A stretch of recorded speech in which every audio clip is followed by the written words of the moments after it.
regard to whether this is a delay tactic or whether Vladimir Putin is sincere in seeking a ceasefire?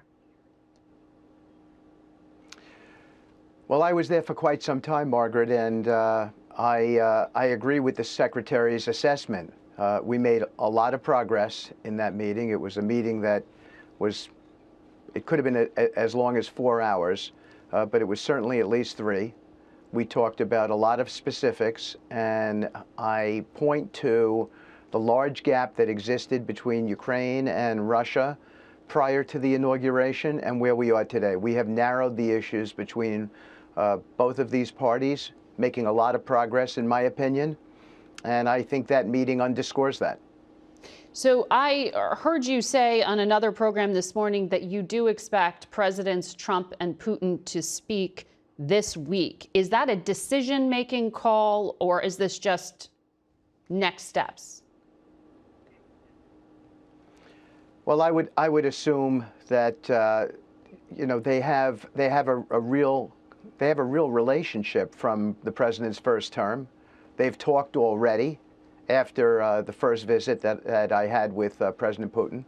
And I think this is going to be a very positive and constructive call between the two men, between the two presidents.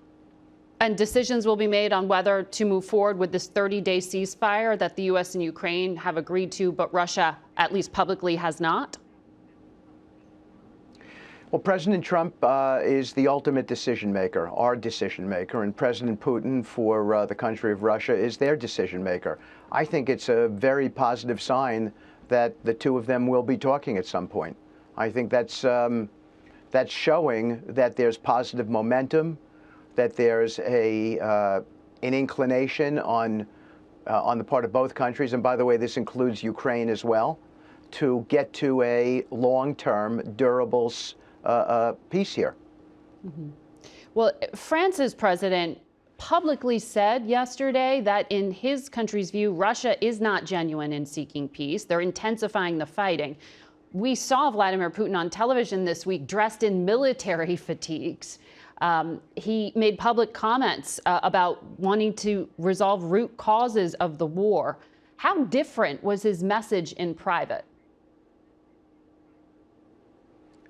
Well, look, I don't know what President Macron said. I think it's unfortunate when people make those sort of assessments and they don't have necessarily firsthand knowledge. But I'm not going to comment on what he said because I don't know what he said.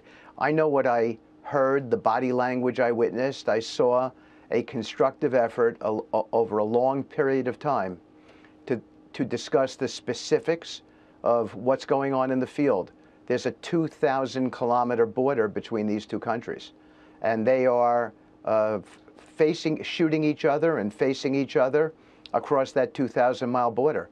That's a very, very complicated ceasefire, and yet everybody is committed to have that discussion. Here we are in the throes of having that discussion, with the Russians talking about sending technical teams, the United States sending technical teams, a meeting in Saudi Arabia with our National Security Advisor, Mike Waltz, and Secretary of State Rubio that had a lot of positivity attached to it. My meeting, which I regard as promising. I think those are all very, very good trends and hopefully inform on the possibility of a near-term peace agreement. So beyond the ceasefire,